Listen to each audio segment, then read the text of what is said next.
귀한 찬양 감사합니다. 격려의 박수 한번 크게 하시죠. 제가 찬양대 찬양을 들으면서 나를 붙드시는 주의 은혜. 우리가 보통 나를 붙드신다 그럴 적에는 네가 넘어지려고 할 적에, 내가 쓰러졌을 적에 붙드시는 주, 그것만 생각하는데요. 무슨 생각이 나냐면은 내가 앞서가려고 할 때 주님 어떻게 해요? 붙드셔요. 그래서 실수하지 않으면 야 천천히 가. 그래서 이 붙드시는 주의 은혜는요, 꼭 내가 넘어졌을 때만 은혜가 아니고 내가 살아서 내 속에 있는 옛 자아가 살아서 막 덤벙덤벙 앞으로 나가려고 할 때 하나님의 손이 어떻게 해요? 나를 붙드시라. 그래서 실수하지 않아요. 하나님께서 은혜를 베푸십니다. 오늘 귀한 찬양 참 감사합니다. 예수님이 이사하신 거 알죠? 원래 예수님 어디 사셨어요? 나사렛에 사셨어요.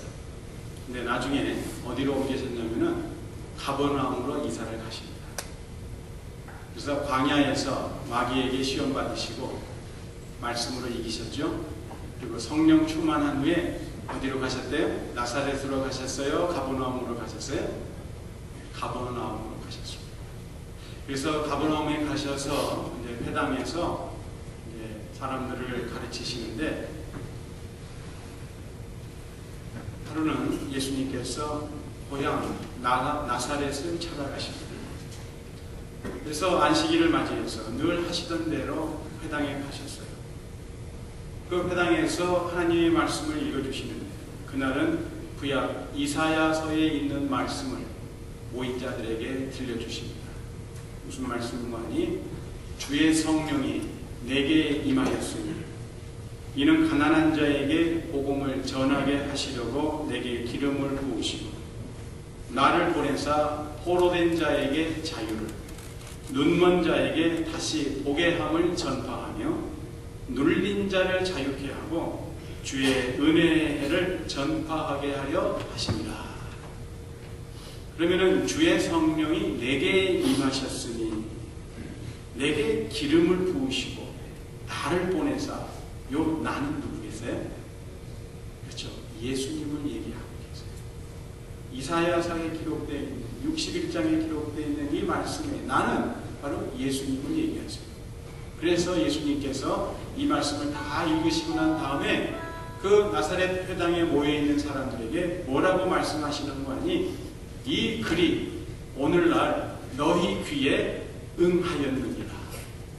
무슨 말씀인 거 아니? 이 말씀이 이제 너희 가운데 이루어졌다, 이 말씀입니다. 그렇습니다. 예수님은 이 땅에서 포로된 자들, 눈먼 자들, 눌린 자들을 찾아가셨어요. 주의 은혜의 시간을 경험하지 못해서 답답하게 살아가는 인생들을 찾아가셨어요. 그러니까 예수님이 찾아오심은 이 세상 사람들에게 정말로 기쁘고도 반가운 사건입니다. 오늘 누가복음 7장 봉독해 주셨는데 이 말씀을 보면은 예수님께서 나사렛 회당에서 읽어주셨던 그 복된 말씀이 정말 그 현장에서 현실로 나타나는 사건이 일어났다는 것을 발견합니다. 나인성의 한 과부가 살았습니다. 이 나인성은요, 갈릴리 호수에서 좀 남쪽으로 떨어져 있는데 직선으로는 갈 수가 없어요. 산이 있기 때문에. 그래서 이제 나중에 내년에 이스라엘 현장 학습 가시는 분들은 이제 아시겠지만 돌아서 가야 됩니다. 그리고 우리 친교실에 모형도가 있잖아요. 그래서 나인이라고 NAIN이라고 지명이 나와 있습니다. 보시면은 알 수가 있는데, 그 나인성에 한 과부가 살고 있었어요. 그녀에게는 아들이 하나 있었는데 어느 날 이 과부의 아들이 죽었습니다. 그런데 그 아들은 아이가 아니고 다 큰 청년이었습니다. 사고로 죽었는지 병으로 죽었는지 그 죽음의 원인은 알 수 없지만 다 큰 아들이 죽은 거예요.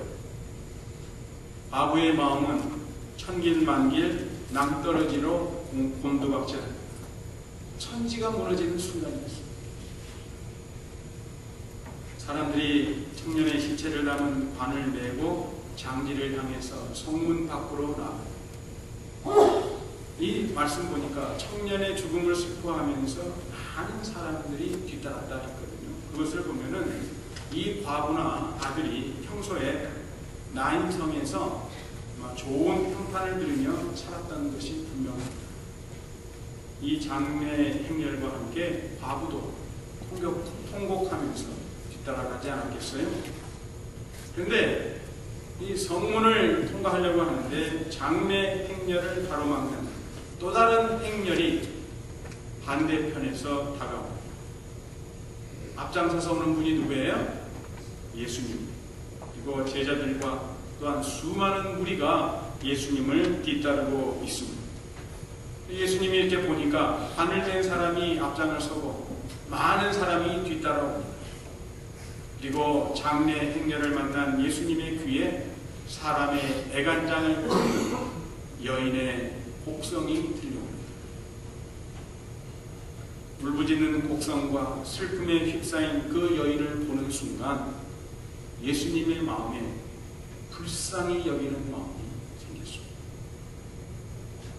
그래서 누가 어떻게 해달라는 부탁도 없었지만 예수님이 먼저 그 과부에게 말씀하십니다. 울지 말라. 그리고 관에 가까이 다가가 관에 손을 대시며 행렬을 멈추게 합니다.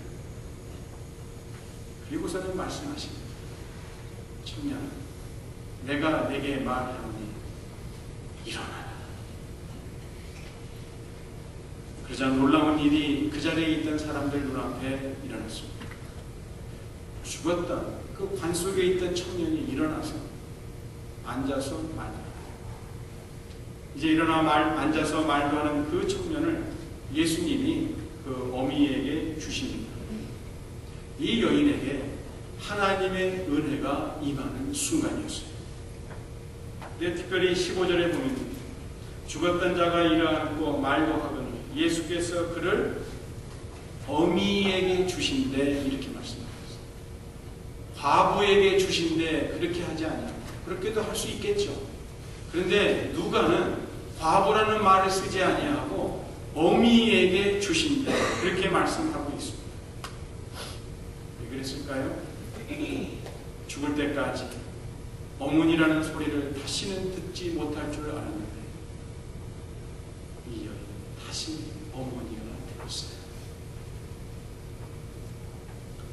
13절 말씀을 보면은 과부가 예수를 본 것이 아니고 주께서 과부를 보시고 이렇게 기록하고 있습니다. 그러니까 이 과부는 예수님께 어떤 요청도 하지 않았습니다. 슬픔에 겨운 이 과부는 예수님을 보지도 못했을 것입니다. 그리고 예수님이 거기 그 자리에 계시리라고는 전혀 상상도 못했겠죠. 이미 이 여인은 남편을 잃었습니다. 이 여인에게 의지할 때가 있다면 이 아들뿐이에요. 그런데 이 아들마저 죽었습니다. 그렇다고 다른 아들이 있는 것도 아니에요.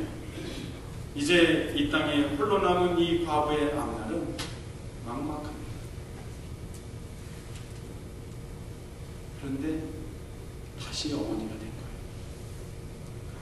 아직 실감을 못 하시는 것 같은데요. 이 유대인의 관습에 의하면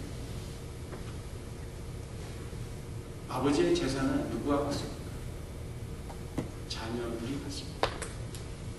근데 이 아버지가 죽었어요. 그러면 아들이 재산을 갖겠죠. 근데 이 아들이 장가가지를 못하고 결혼하지는 못하고 죽어버렸어요. 후손이 없어요. 독자예요. 그러면은 그 아들의 재산이 누구에게로 갈까요? 참 순진하시네. 남편 집에서 다 하는 거예요. 그러니까 아까 우리가 시편에서도 봤지만 하나님이 누구를 돌봐주신다고? 고아와 과부가 되면은 이건 살 길이 막막하다. 그저 남에게 도움을 받지 않으면 살아갈 수가 없어요. 그렇게 될 뻔한 여인이, 그렇게 되었던 여인이 어떻게 됐어요? 다시 어머니가 되었어요. 어머니. 잃어버린 줄로만 알았던 청년 아들이 다시 곁에 돌아왔습니다. 근데 아들만 돌아온 거예요? 따지고 보면은 모든 것들이 다 돌아온 거예요. 이러한 복을 누리게 되면 예수님을 만났기에 가능했고, 또한 예수님이 과부를 불쌍히 여기는 마음에서 시작되었습니다. 우리가 누가복음을 쭉 보면요, 오늘 예수님께서 과부를 보시고 불쌍히 여기사, 이 불쌍히 여긴다는 헬라 말이 두 군데 더 나옵니다. 그 두 군데 나오는 첫 번째 장면이 10장 33절입니다. 어떤 사마리아인은 여행하는 중 거기 이르러 그를 보고 불쌍히 여겨. 그리고 두 번째는 15장 20절에 있는데, 이에 일어나서 아버지께로 돌아가니라. 아직도 상가가 먼데 아버지가 저를 보고 측은히 여겨, 우리나라 번역에는 측은히 여겨 그렇게 번역이 되어 있는데, 불쌍히 여겨 해도 틀린 말이 아닙니다. 달려가 목을 안고 입을 맞추니. 그러니까요, 이 나인성에서 예수님이 아들의 죽음 앞에서 울고 있는 그 과부를 보실 적에 그 예수님의 마음은 마치 강도 만나 피투성이가 되어서 길거리에 쓰러진 불쌍한 사람을 본 선한 사마리아인의 심정과 같았고, 또한 집 나간 둘째 아들이 비참한 꼴로 돌아오는 모습을 보고 달려나가는 아버지의 심정과 같았다는 거예요. 근데 불쌍히 여기는 마음이 있으면 그 뒤에는 반드시 무슨 일이 벌어집니다.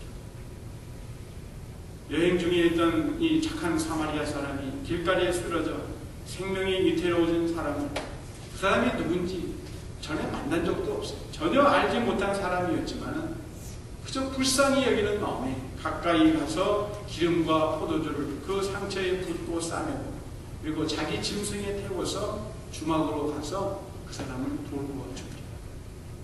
또한 집으로 돌아오는 둘째 아들을 보고 불쌍히 여기는 마음이 일어난 아버지는 가만히 기다리지 못하고 달려나가서 목을 안고 입을 맞추며 종들에게 명령합니다.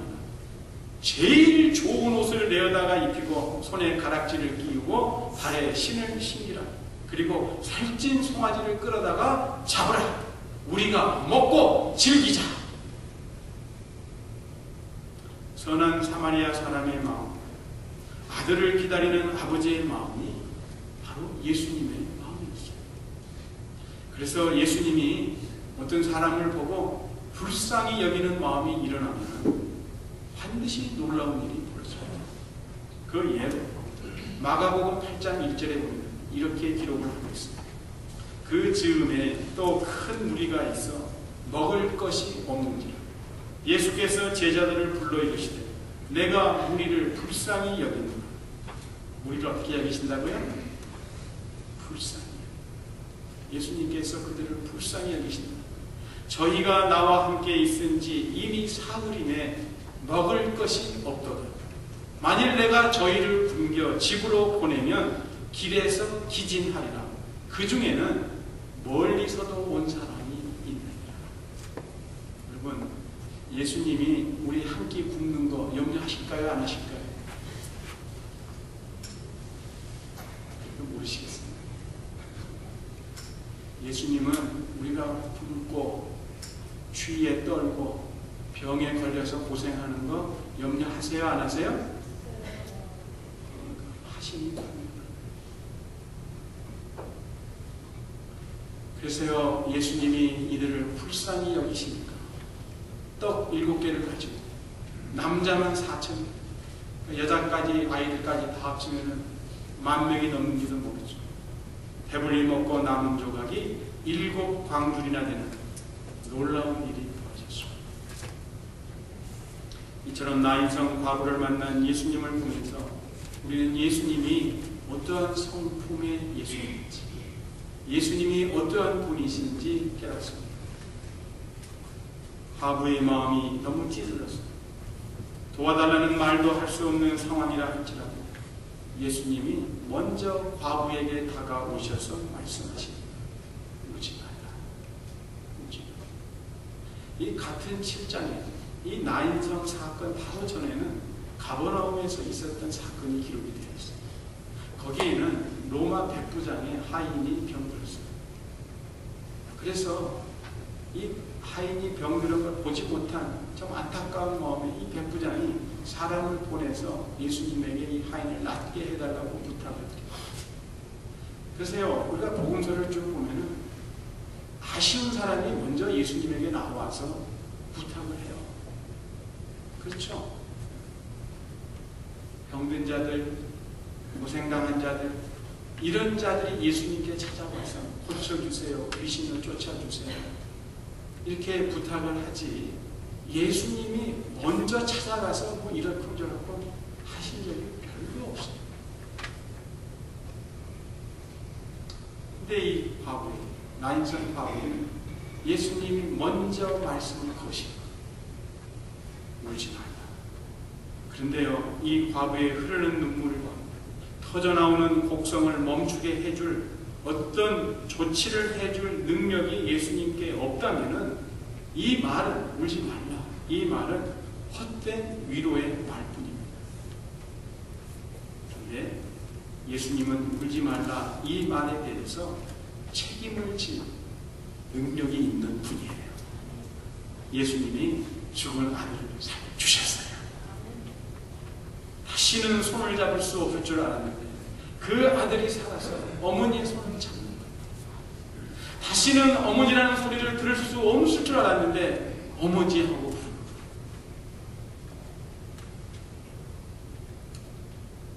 예수님이 하셨습니다. 오늘 말씀 중 특이한 곳이 한 군데가 있습니다. 다른 곳에서는 다 예수님, 예수님, 예수님이라고 말하고 있는데 이 13절에서 보면 유난히도 주께서 과부를 보시고 예수께서 과부를 보시고 그렇게 하지 아니하고 주께서 과부를 보시고 그렇게 누가가 기록을 하고 있습니다. 그렇습니다. 예수님은 주님이세요. 불쌍히 여겨주시는 주님이십니다. 위로의 말씀에 책임을 질 수 있는 주님이시고 생명과 사망의 권세를 다스리는 권세가 있는 주님이세요. 물론 예수님 전에도 죽은 자를 살리는 일이 있었습니다. 구약에 보면 선지자들이 죽은 자를 살렸습니다. 엘리야 선지자가 사르밧 땅에 살고 있던 과부의 아들을 살려줍니다. 그리고 엘리사도 그 수넴 땅에 있었던 귀한 여인의 그 아들을 다시 살려준 적이 있었습니다. 그러나 엘리야나 엘리사가 그 아들들, 죽은 아들들을 살릴 적에는 어떻게 합니까? 그들의 몸을, 죽은 아들의 몸에 포개입니다. 그리고는 하나님께 기도를 해서 그 아이들을 살려냅니다. 그런데 예수님은 어떻게 해요? 죽은 아들을 살리실 적에 단지 말씀으로만 하십니다. 말씀으로만 하십니다. 어떤 신체 접촉도 없이 그저 청년아 내가 내게 일하라.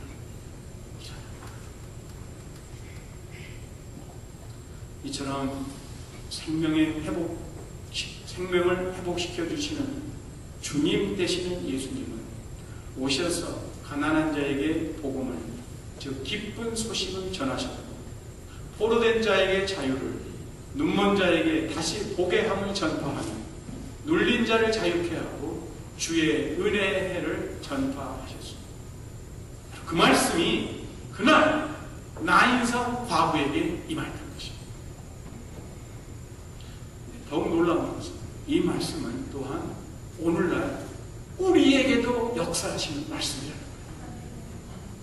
그렇습니다.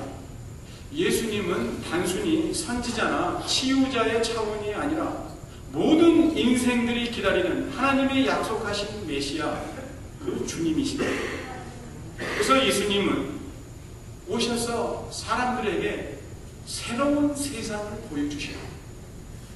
도저히 생각할 수도 없고 꿈도 꿀 수 없고 들어본 적도 없고 본 적도 없는 놀라운 일들을 펼쳐주세요. 새로운 세상을 경험하게 하신다, 이 말씀입니다. 죽은 자가 살아나며 상처 입은 자가 치유되며 가난한 자가 복을 받는 새로운 세상을 경험케 해주십니다. 아직 경험 안 해보셨어요?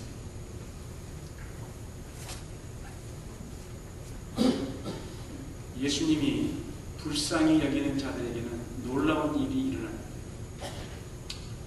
예수님이 비유로 이런 말씀을 하십니다. 누가복음 18장에 보면은 두 사람이 성전에 기도하러 올라옵니다. 한 사람은 바리새인이고 한 사람은 세리였습니다. 세리는 죄인보다도 못한 불결한 사람이죠. 그런데 이 바리새인이 기도를 하는데 이 세리하고 멀찌감치 떨어져가지고 따로 서서 기도하는데 그 내용이 이렇습니다. 하나님이여, 나는 다른 사람 곧 토세, 세리를 염두에 두고 토세, 불의, 간음을 하는 자들과 같지 아니하고, 그러면서 이 세리와도 같지 아니함을 감사하나이다. 자기 어떻게 살았다는 얘기예요? 거룩하고 정결하게 살았다는 얘기예요. 나는 일에 2번씩 금식한다. 유태인들은요, 경건한 유태인들은 일주일에 2번씩 화요일과 목요일에 금식합니다. 2번씩 금식하고 또 소득의 11조를 드리나이다. 어떻게 보면 굉장히 경건한 삶을 살아가는 사람의 모습을 하나님 앞에 모하고 있습니다. 그런데 세리는 가까이 나오지도 못하고 멀리 서서 감히 하늘을 우러러보지도 못하고 가슴을 치면서 기도합니다. 하나님이여, 불쌍히 여기옵소서. 나는 죄인이었소. 하나님이여, 나를 불쌍히 여기옵소서. 나는 죄인이었소. 그때 예수님이 이렇게 말씀하십니다. 내가 너희에게 이르노니 이 사람이, 즉 세리가 저보다 바리새인보다 의롭다 하심을 받고 집에 내려간다. 어떤 사람이 하나님 눈에 의롭다 함을 받았어요? 그러니까 세리가 어떻게 했는데요? 나를 불쌍히 여겨주시옵소서. 나를 불쌍히 여기소서. 나는 죄인이었습니다. 그러므로 우리가 아무리 많은 문제가 있고 아무리 근심 걱정이 많다 할지라도 하나님이 불쌍히 여기시면 그날 끝이에요. 어떻게 하면 끝이라고요? 하나님이 불쌍히 여겨주시면 끝입니다. 그러니까요, 때로는 우리가 어떻게 기도해야 할지 아무 생각도 나지 않을 때가 있습니다. 정말 가슴이 텅 빈 것처럼 그렇게 느껴질 때가 있어요. 그리고 내가 무슨 말로 하나님께 어떻게 기도하랴 답답할 때가 있어요. 그럴 때는 어떻게 기도해요? 네, 하나님, 나를 불쌍히 여겨주세요. 나는 죄인입니다. 예수님은요, 그리고 우리 하나님은 불쌍히 여겨야 할 자를 불쌍히 여겨주십니다. 그리고 예수님이, 하나님이 불쌍히 여기시면 반드시 놀라운 일이 벌어진다니까요. 가난한 자는 기쁨의 좋은 소식을 듣게 되며, 포로된 자는 자유를, 눈먼 자는 다시 보게 되며, 눌린 자는 자유케 되고, 답답한 세월을 보내는 자들에게는 하나님의 놀라운 은혜의 해가 다가온다는 거예요. 그런데 생각해보면요, 이 세상에서 불쌍하지 않은 사람이 있을까요?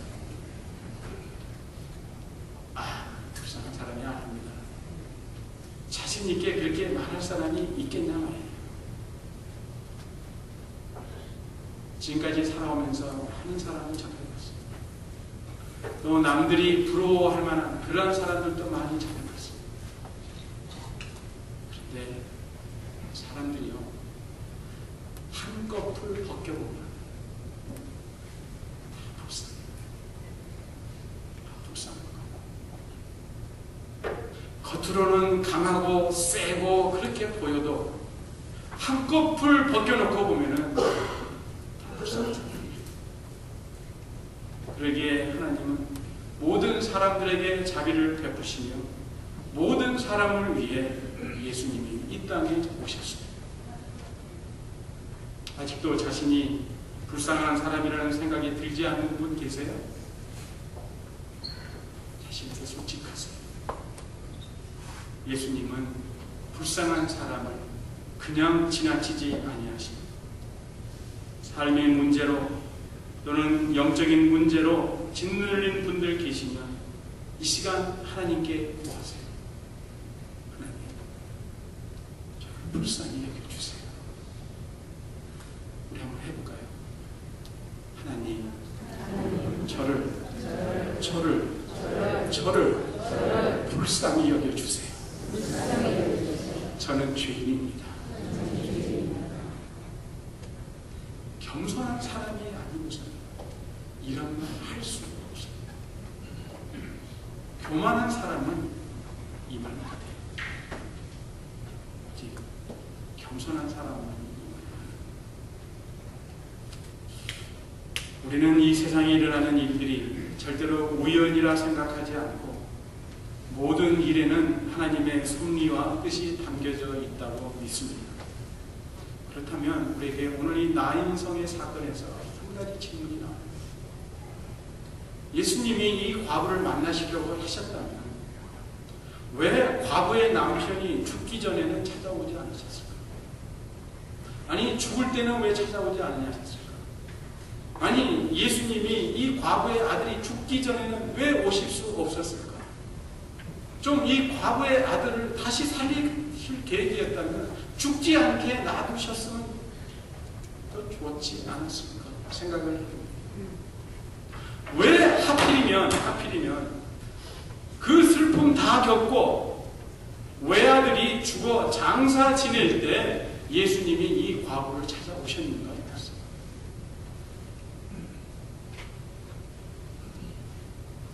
예수님은 이 과부가 절망의 맨 밑바닥에 있을 때 찾아오셨어요. 언제 찾아오셨다고요? 절망의 맨 밑바닥에 있었어요. 더 이상 소망을 가질 수 없는 그 시간에 예수님이 찾아오신 거예요. 무슨 말입니까? 우리가 설사 절망의 맨 밑바닥, 더 이상 내려갈 수 없는 처절한 상태에 놓였다 할지라도 그때에도 소망이 있어요? 없어요? 있어요? 있어요? 없어요? 있다는 말씀입니다. 더 이상 소망이 찾을래야 찾을 수 없는 그 상태라 할지라도 우리에게 소망은 있다는 말씀입니다. 예수님이 찾아오십니다. 불쌍한 자를 찾아오신 예수님. 그래서 불쌍한 자에게 놀라운 일을 베푸십니다. 예수님은 불쌍한 자들을 위해서 오셨습니다. 그러므로 내 자신이 불쌍한 자임을 인정하고 솔직하게 예수님에게 도움을 청하세요. 어떤 때는요, 예수님이 얼마나 좋으신 분인지 내가 도움을 청하지 않았는데도 찾아오셔서 나를 불쌍히 여기시고 살도록 해주십니다. 나인성 과부에게 해주셨다는 것처럼 말씀입니다. 나인성 과부가 나는 불쌍합니다. 나를 불쌍히 여겨주시고 도와주세요. 그런 적이 있었어요? 예수님은 불쌍히 여기시고 도와주셨어요.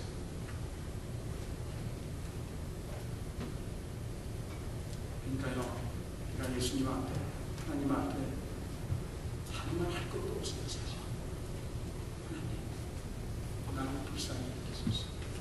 불쌍히 여기소서. 이제 우리는 나인 성문에서 두 무리의 만남을 봅니다.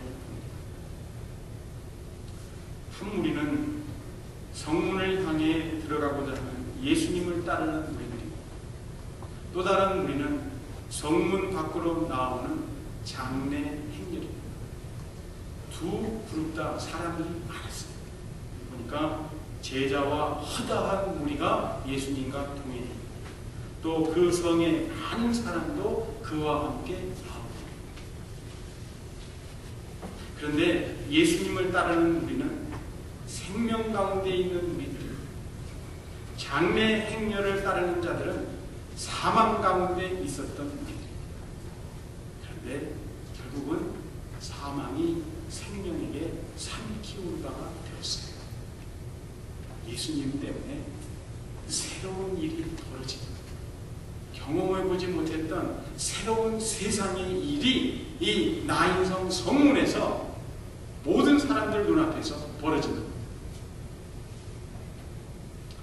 저는 주님께서 우리 영락교회 이 나인성 성문에서 일어났던 일들이 우리가 모일 때마다 일어나기를 원하신다고 믿습니다. 주님께서 그걸 원하시지 않겠어요? 그러면 우리가 어떻게 해야 돼요? 어떻게 해야 이런 일이 벌어질 수 있어요? 주님, 우리를 불쌍히 여김을 받는 자들에게 새로운 세상의 일이 벌어집니다. 죽은 청년의 관을 뒤따라가다가 새로운 세상의 일을 경험한 사람들 모두가 두려워합니다. 그리고 하나님께 영광을 돌리면서 하는 말이 큰 선지자가 우리 가운데 일어나셨다. 또 어떤 사람들은 이렇게 고백합니다. 하나님께서 자기 백성을 돌보셨다. 이 누가는 나인성 사람들의 입을 통해서 예수님이 어떠한 선지자보다도 뛰어나신 분임을 증거합니다. 또한 자기 백성을 돌보시는 하나님이심을 고백하고 있어요. 그렇습니다.